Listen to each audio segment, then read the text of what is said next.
Eda regarde Serkan et dit qu'elle est curieuse de savoir ce que le chef va penser du Roncarband. Elle dit qu'elle n'arrive pas à croire qu'ils vont tous les deux livrer ce produit au nom si difficile et dans un simple pot en plastique à l'un des chefs les plus célèbres au monde. Serkan écoute Eda et répond qu'il pense que c'est la chose la plus folle qu'il ait jamais faite avec elle, ou du moins que ça doit figurer dans le top 10. Eda sourit et répond en qualifiant la vie de Serkan de terne, le taquinant avec bonne humeur. Serkan demande à Eda si elle a aimé le repas. Elle répond qu'elle a beaucoup aimé. Ensuite, Eda regarde son téléphone et annonce que Leila appelle. Eda réagit en disant qu'il est redevenu comme avant, et Serkan affirme qu'il ne veut pas que quiconque les interrompe quand ils sont ensemble. Eda est d'accord avec Serkan, mais dit qu'elle doit répondre. Elle décroche et parle avec Leila, disant qu'elle est avec Serkan et qu'elle lui transmettra le message. Après avoir accroché, elle se tourne vers lui et lui raconte que Leila a dit que Selim le cherchait et qu'il semble que quelque chose d'intéressant s'est passé. Serkan la regarde et commente que c'est toujours ainsi, toujours une crise au bureau. Eda acquiesce et tous les deux décident d'aller voir ce qui se passe. Dès que Serkan et Eda arrivent au bureau, Ferit s'approche et dit qu'il a besoin de parler, suivi aussitôt de Selim. Serkan répond qu'ils peuvent parler. Selim dit qu'elle essaie de le contacter depuis le matin et Serkan répond que tout le monde veut lui parler en même temps. Selim dit que, premièrement, elle veut se débarrasser d'un fardeau qui pèse sur elle, et commence par affirmer que tout le monde, elle y compris, cache quelque chose à Serkan. Elle révèle ensuite que tous font partie d'un jeu et que la personne qui a fait fuiter le contrat entre Serkan et Eda, c'est Ferit. Serkan écoute en silence tandis que Ferit intervient en disant que ce n'était pas tout à fait ainsi.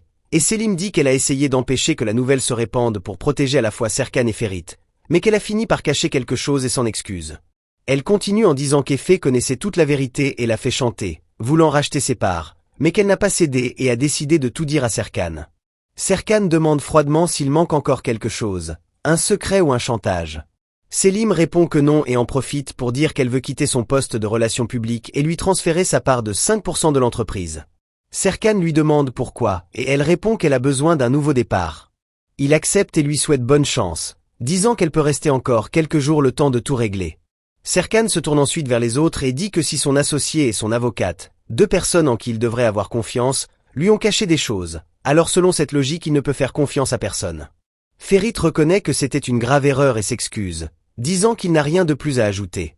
L'avocate répond qu'un mensonge se complique rapidement et ne fait qu'empirer. Ferit acquiesce et dit qu'il a essayé de parler plusieurs fois, mais que quelque chose l'en empêchait toujours, et admet qu'il avait peur de perdre sa confiance. Serkan répond avec ironie, disant que mentir a été la meilleure option qu'il ait trouvée. Ferit confirme qu'il a raison, mais dit que parfois un mensonge commence petit et devient difficile à défaire. Serkan dit qu'il comprend et qu'ils vont oublier tout cela une bonne fois pour toutes, précisant clairement qu'il ne veut plus de secrets ni de chantage au bureau, et libère tout le monde. Avant qu'Eda ne parte, Serkan la rappelle en disant qu'il n'a pas dit qu'elle pouvait partir. Il dit qu'elle lui a menti, et elle dit qu'elle n'a rien fait de mal, mais Serkan affirme qu'elle lui a caché quelque chose. Eda demande s'il veut de simples excuses et s'il essaie de profiter de la situation. À ce moment-là, le téléphone sonne. Le père de Serkan s'approche et dit qu'il a des choses dont il veut parler. Serkan écoute et son père demande la permission de parler en premier. Il commence par admettre qu'il sait qu'il n'a pas été un bon père pour Serkan, mais dit avec conviction qu'il est absolument certain qu'un jour Serkan sera un excellent père. Le père continue en disant qu'il ne sait pas combien son opinion compte pour Serkan, mais lui demande de le croire quand il dit qu'Eda est la femme qu'il lui faut. Il conclut en disant que si Serkan ne répète pas les erreurs qu'il a lui-même commises, il peut être très heureux. Serkan écoute tout en silence et répond en remerciant pour ses mots, mais dit ensuite de façon directe qu'il ne veut plus jamais voir son père. Il affirme qu'il ne veut pas de son père dans sa vie ni de rien lié à sa mère.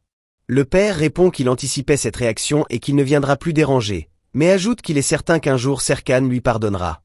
Il termine en disant que si Serkan a besoin d'aide, de quelqu'un ou de quoi que ce soit, il sera à ses côtés, car Serkan est son fils et il est son père, et que rien dans cette vie ne peut changer cela. Eda s'inquiète et va voir Serkan. Il dit qu'il a un excellent remède pour tout et que ce remède c'est le travail, affirmant que le travail est la deuxième chose qui le rend le plus heureux. Eda demande quelle est la première. Serkan lui demande de deviner. Eda suggère faire du sport, puis les vacances. Mais bientôt Serkan dit qu'il n'arrive pas à penser à autre chose et qu'il n'arrive pas à sortir quelque chose de sa tête. Elle dit alors qu'il vaut mieux retourner au travail car il y a beaucoup de choses à faire et Serkan mentionne qu'Efe ne semble plus travailler dans l'entreprise.